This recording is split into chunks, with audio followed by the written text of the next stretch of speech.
Hello friends, welcome to Bizegian Okhom. Bizegian Okhomole সকলোকে স্বাগতম জনাইছো। বন্ধুসকল, আজি এটা গুৰুত্বপূৰ্ণ তথ্য লৈ আপোনালোকৰ ওচৰত উপস্থিত হৈছো। So let's get started. Let's create our own environment.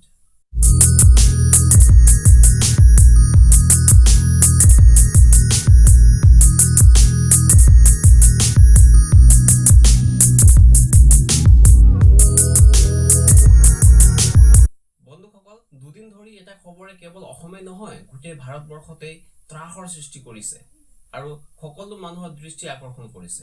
হয় বন্ধুসকল, মই তিনচুকীয়াৰ বাগজানৰ কথাকে কৈছো। যোৱা 9 তাৰিখে তিনচুকীয়াৰ বাগজানত সন্ধিয়া প্ৰায় 5 বজাত অইলৰ প্ৰাকৃতিক তেলৰ খাদ বিস্ফোৰিত হয় আৰু লগে লগে গোটেই অঞ্চলকে জুয়ে চানি ধৰে। জুইকুৰা ইমানেই ডাঙৰ আছিল যে 10 কিলোমিটাৰ দূৰৰ পৰা ইয়াক মানুহে প্ৰত্যক্ষ কৰিব পাৰিছিল। উল্লেখযোগ্য যে আজি 14 দিন ধৰি অৰ্থাৎ 27 মেৰ পৰা গেছ লিক হৈ আছিল। ইয়াৰ সমাধানৰ বাবে ছিংগাপুৰৰ পৰা বিশেষজ্ঞৰ দলকো মাতি অনা হৈছিল, কিন্তু হঠাৎ 9 তাৰিখে ই বিস্ফোৰিত হয়। লগে লগে জুয়ে গোটেই অঞ্চল চানি ধৰে আৰু ওচৰে পাজৰে থকা গাঁওসমূহ প্ৰভাৱিত হয়। এতিয়ালৈকে প্ৰায় 40টা মান ঘৰ ইয়াৰ ফলত ধ্বংস হৈছে। চৰকাৰে এতিয়ালৈকে প্ৰায় 6000 মানুহক গাঁওসমূহৰ পৰা সুৰক্ষিত ঠাইলৈ শিফ্ট কৰিছে। একে সময়তে যিখন ঠাইত এই ঘটনা সংঘটিত হল সেইখন ঠাইৰ কিছু নিলগতেই মাগুৰী, মোটাপুং বিল আৰু ডিব্ৰু-চৈখোৱা নেশ্যনেল পাৰ্ক অৱস্থিত। এই নেশ্যনেল পাৰ্ক 340 স্কোয়াৰ কিলোমিটাৰ পৰ্যন্ত বিস্তাৰিত আৰু বাঘ, গেংটিক, ডলফিন আদি কৰি 36 প্ৰজাতিৰ জন্তু আৰু 382 প্ৰজাতিৰ চৰাইৰ বাসস্থান। গতিকে এনে বিস্ফোৰণে মানুহৰ লগতে প্ৰকৃতিৰ বৃহৎ ক্ষয় সাধন কৰিছে।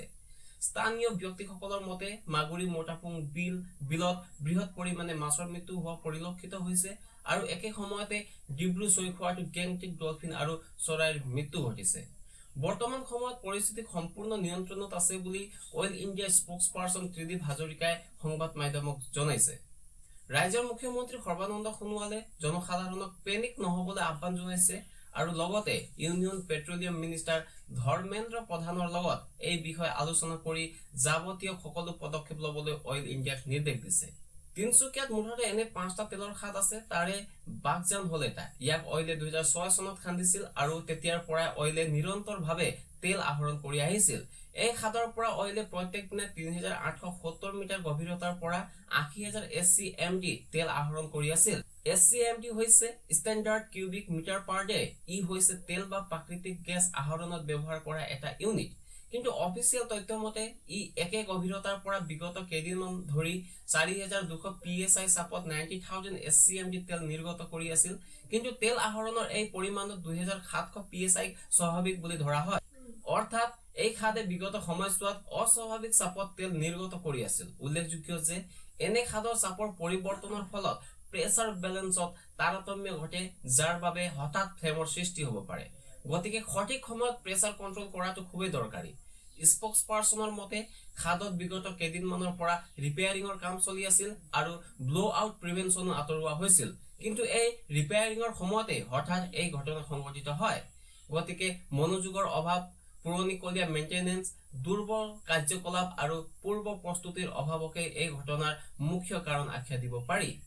গতিকে ই অত্যন্ত দুখৰ খবৰ। যি সময়ত মানুহে প্ৰকৃতিৰ সংৰক্ষণৰ বাবে প্ৰচেষ্টা হাতত ল'ব লাগে, সেই সময়ত সংঘটিত হোৱা এনে ঘটনাই আমাক অত্যন্ত মৰ্মাহত কৰিছে। অইল ইণ্ডিয়া এই বিস্ফোৰণৰ কাৰণ যান্ত্ৰিক বিজুতি বুলি প্ৰকাশ কৰিছে যদিও আমি দুটামান দিশ নুই কৰিব নোৱাৰো। প্ৰথমতে, তেলৰ খাদৰ পৰা তেল আহৰণ কৰাটো এটা অতি সেন্সিটিভ প্ৰচেছ। ইয়াত হোৱা সামান্যতম ভুলেও এক বৃহৎ ধ্বংসলীলা চলাব পাৰে। গতিকে তেল আহৰণৰ প্ৰক্ৰিয়া আৰম্ভ কৰাৰ আগতে কিয় সম্ভৱতঃ সকলো ধৰণৰ দিশ চালি জাৰি চোৱা নহল। যদি সকলোবোৰ দিশ চালি জাৰি চোৱা হলে এনে ঘটনাৰ প্ৰতি অইল ইণ্ডিয়া লিমিটেড পূৰ্ব প্ৰস্তুত হৈ থাকিলেহেঁতেন আৰু ঘটনাৰ সূত্ৰপাত হোৱাৰ আগতে ইয়াৰ সমাধান হলেহেঁতেন। দ্বিতীয়তে, কেৱল মুনাফাৰ তাগিদাত আমি যদি অবাধ গতিত প্ৰকৃতিৰ পৰা সম্পদ আহৰণ কৰো, তেন্তে ইয়াৰ ভয়ংকৰ পৰিণতিৰ বাবেও আমি প্ৰস্তুত হৈ থকা উচিত। পৰহি মাজৰাতিলৈকে অইল ইণ্ডিয়াই এই বিস্ফোৰণৰ ফলত কেৱল এজন ব্যক্তিয়ে ইনজিয়ৰ্ড হৈছে বুলি ঘোষণা কৰিছিল। কিন্তু কালি ৰাতিপুৱা সেই ঠাইৰ ওচৰতে থকা বিল এখনৰ পৰা 2জন অইলৰে কৰ্মচাৰীৰ মৃতদেহ NDRF বাহিনীয়ে উদ্ধাৰ কৰে। অইল ইণ্ডিয়াৰ বিষয়াসকলে অলপ ভাবি চিন্তি ষ্টেটমেণ্ট দিব লাগে, যাতে তেওঁলোকৰ অকৰ্মণ্যতাৰ প্ৰভাৱ সাধাৰণ জনসাধাৰণৰ ওপৰত নপৰে। এই মৃত্যু হোৱা লোকৰ পৰিয়ালৰ সকলো আৰু সম্পূৰ্ণ দায়িত্ব চৰকাৰে লোৱা উচিত। এই ঘটনাক চৰকাৰে এটা শিক্ষা হিচাপে ল'ব লাগে আৰু যাতে এনে ধৰণৰ ঘটনা পুনৰ সংঘটিত নহয় তাৰ বাবে যাৱতীয় পদক্ষেপ ল'ব লাগে। অনতি পলমে এডভান্স টেকনলজিৰ ব্যৱস্থা কৰিব লাগে আৰু সকলোবোৰ দিশ চালি জাৰি চাই পূৰ্ব প্ৰস্তুত হৈ থাকিব লাগে। অইলেও কেৱল মুনাফাৰ প্ৰতি আকৃষ্ট নহৈ প্ৰকৃতিৰো গুৰুত্ব বুজি যাৱতীয় সকলো পদক্ষেপ গ্ৰহণ কৰিব লাগে। যদি ভিডিঅ'টো ভাল পাইছে তেন্তে লাইক কৰক, যদি চেনেলটোত নতুন তেন্তে সাবস্ক্ৰাইব কৰক আৰু বন্ধু বান্ধৱীলৈ ভিডিঅ'টো শ্বেয়াৰ কৰক। আজিলৈ ইমানেই। This is Bipul Joshi, signing off today. Thank U.